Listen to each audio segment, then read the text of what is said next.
వికారాబాద్ జిల్లా కొడంగల్ పట్టణంలో కాంగ్రెస్ నాయకుల మీడియా సమావేశం. కాంగ్రెస్ ప్రజా ప్రభుత్వంపై బీఆర్ఎస్ పార్టీ చేస్తున్న విషపూరిత కుట్రను ఖండిస్తున్నాం.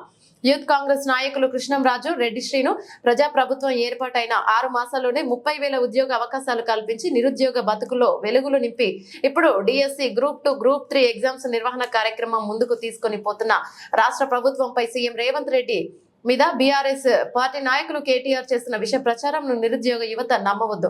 చాలా ఏళ్ల నుండి ఉద్యోగం కోసం ఎదురు చూస్తూ ఎగ్జామ్స్ నిర్వహణ కోసం వేల మంది ఎదురు చూస్తున్నారు. ఇలాంటి తరుణంలో కొందరి ప్రయోజనం కోసం బీఆర్ఎస్ పార్టీ చేస్తున్న కుట్రను నిరుద్యోగ యువత గ్రహించి ప్రజల కోసం, నిరుద్యోగ యువత బాగు కోసమే పనిచేస్తున్న సీఎం రేవంత్ రెడ్డి గారికి కాంగ్రెస్ ప్రభుత్వానికి అండగా ఉండాలని విజ్ఞప్తి చేస్తున్నాం.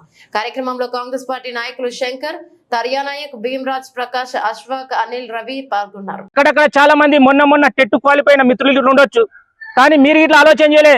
10-15 ఏళ్ళకెళ్ళి ఉద్యోగం లేక ఇంటికి ముఖం చూపలేక హైదరాబాద్ లో, అశోక్ నగర్ లో, దిల్సుఖ్ లో అనేక ప్రాంతాల్లో ఈరోజు జిల్లా యొక్క హెడ్ క్వార్టర్ లో చాలా మంది నిరుద్యోగులు లైబ్రరీలో కూర్చున్న వాళ్ళు 15 ఏళ్ళకెళ్ళి వాళ్ళ నిరీక్షణ కోసం ఈరోజు ప్రభుత్వం నిర్ణయం తీసుకుంటే మీరు ఇట్లా ఆలోచన చేయలే.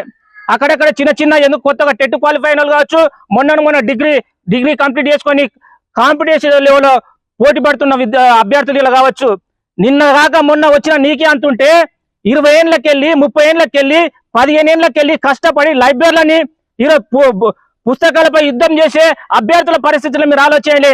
అక్కడక్కడ చిల్లర కొడుకులు మాట్లాడుతున్నారు, యూట్యూబ్ లో మాట్లాడుతున్నారు, ఈ ఛానల్ గాళ్ళు మాట్లాడుతున్నారు. మీకేమైనా సిద్ధశుద్ధి ఉంటే మీరు యూట్యూబ్ లతోని, టీవీ ఛానళ్లతోని లక్షలు సంపాదించుకున్నారు. మీరు మాత్రం బ్రహ్మాండంగా బతుకుతున్నారు. ఈరోజు నిరుద్యోగులను ఎందుకు అడ్డు పెట్టుకుంటున్నారు? వాళ్ళు లైబ్రరీలో గొప్పగా చదువుకుంటున్నారు.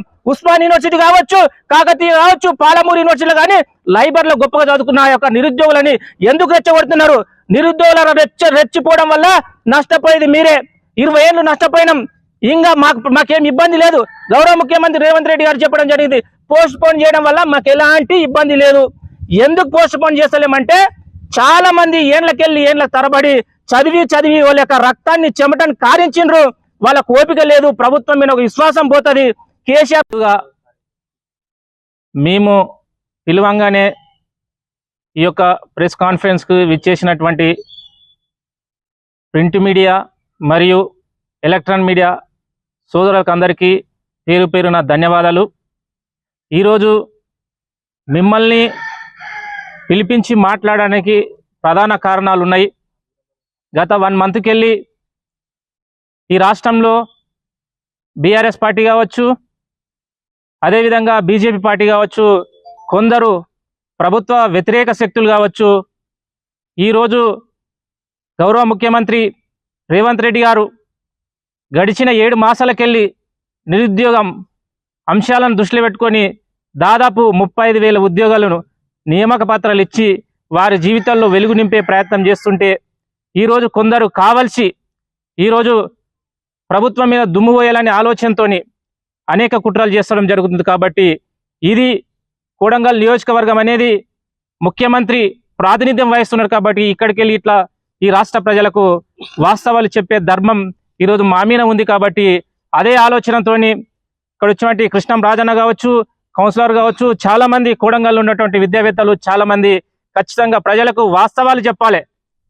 ఈరోజు 10 ఏళ్ళకెళ్ళి మొద్దు నిద్రపోయిన బీఆర్ఎస్ పార్టీ ఏ రోజు ఇట్లా కనీసం నిరుద్యోగులని కనీసం వాళ్ళని పరామర్శించలేని దద్దమ్మ గత ప్రభుత్వం ఈ రోజు మొసలి కన్నీరు కారిస్తూ ఈరోజు మేమేదో నిరుద్యోగులను ఉద్ధరిస్తున్నాం, నిరుద్యోగుల బతుకుల్లో మేము వెలుగునిస్తున్నామని ఈరోజు మాయమాటలు చెప్పి మరొకసారి నిరుద్యోగుల యొక్క కళ్ళల్లో మట్టి పోసే ప్రయత్నం జరుగుతుంది. ఈరోజు మీకు అంత సిద్ధశుద్ధి ఉంటే, అంత ప్రేమ ఉంటే 10 ఏళ్ళకెళ్ళి ఏడబడుకున్నావు కేటీ రామారావు, 10 ఏళ్ళకెళ్ళి ఏడబడుకున్నావు బాల్క సుమన్, 10 ఏళ్ళకెళ్ళి ఏడబడుకున్నావు గ్యాదర్ కిషోర్. ఈరోజు ఉస్మాన్ యూనివర్సిటీ మీ వారు ఉద్యోగాన్ని ఎప్పుడు 2022లో గ్రూప్ 2 వచ్చిందండి. 2022లో గ్రూప్ 2 వస్తే 3 సార్లు పోస్ట్ పోన్ చేసిండు. అదేవిధంగా డిఎస్సి ఎలక్షన్ ముందు నవంబర్లో డిఎస్సి నోటిఫికేషన్ ఇస్తే ఇప్పటికి దాదాపు ఏడాది అవుతుంది. ఈ రోజు దాన్ని నమ్ముకున్న వాళ్ళు ఈరోజు మళ్ళీ పోస్ట్ పోన్ చేస్తే ప్రభుత్వం మీద విశ్వాసం సన్నగిలుతుంది.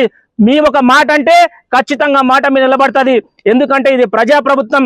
నిరుద్యోగులరా నిశ్చితంగా చదవండి.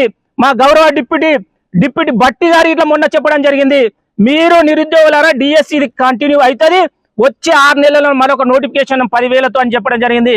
మేమెప్పుడు నిరంతరం ఖచ్చితంగా మీరిచ్చిన ఈ బాధ్యతని, మీరిచ్చిన ఈ యొక్క అవకాశాన్ని గొప్పగా బాధ్యతగా ఆలోచన చేసి ఈ ప్రజాప్రభుత్వం తెలంగాణను అనేక విధాలుగా ముందుకు తీసుకెళ్లే ప్రయత్నం చేస్తాం. కాబట్టి మీరందరూ అధైర్యపడొద్దు.